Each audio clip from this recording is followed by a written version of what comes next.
tie-dye reader.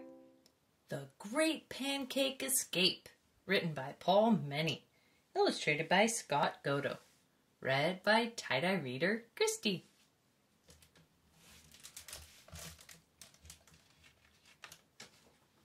The Great Pancake Escape. Our dad is a magician who can make a bird go poof, but the day he cooked us pancakes, he made an awful goof. He juggled milk and flour, then made an egg appear, and pulled a stick of butter from behind Louise's ear. We'd seen this act 1,000 times, but we really should have looked, 'cause when he mixed the batter up, he was using the wrong book. The bowl spun round and went kablam! Dad's glasses took off flying. The batter leaped into the pan and hissed while it was frying.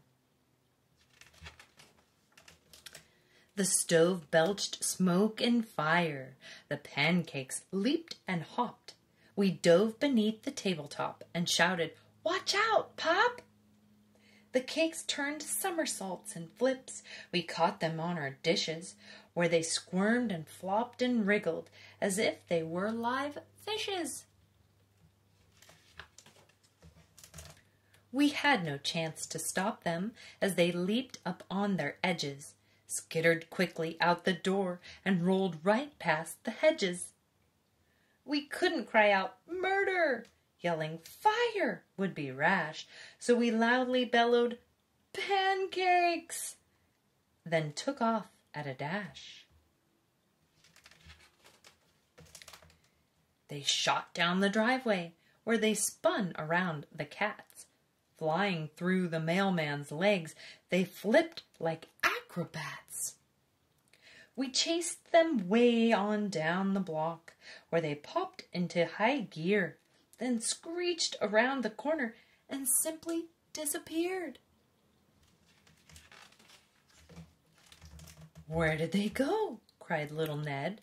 Louise had teary eyes. "Now don't be sad," I told them both. "We'll catch those sneaky guys." We left no rock or stone unturned.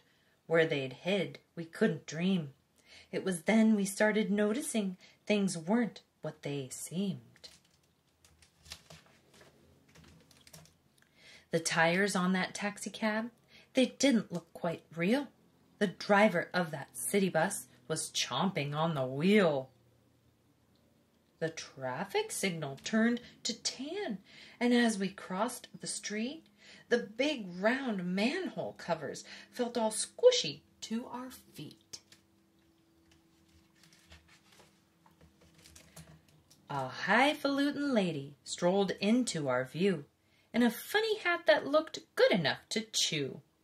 A frisky beagle in the park ate a frisbee meal.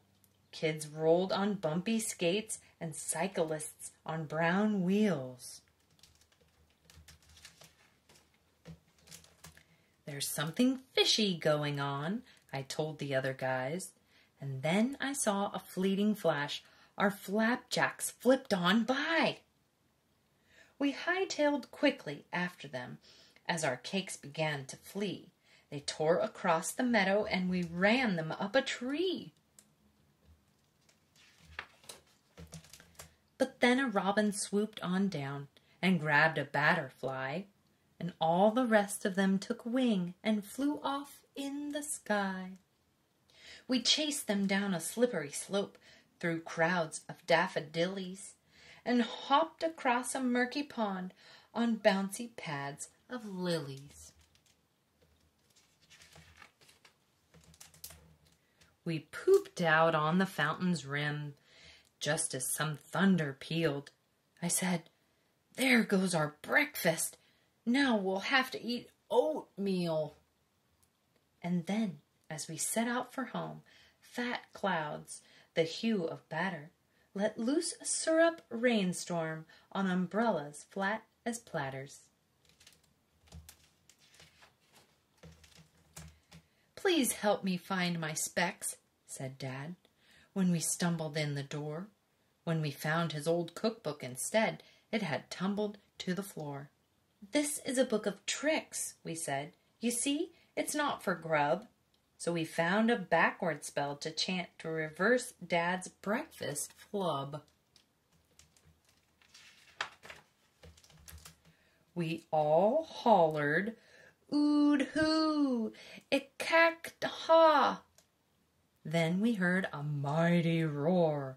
An avalanche of cakes rolled down and blasted through the door.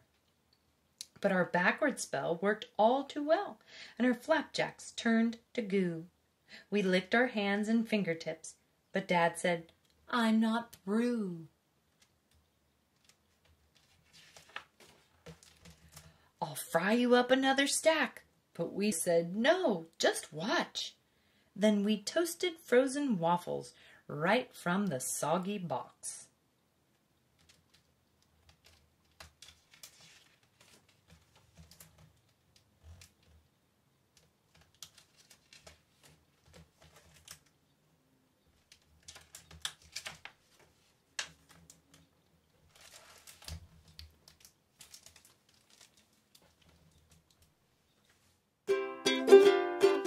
Tighter reader,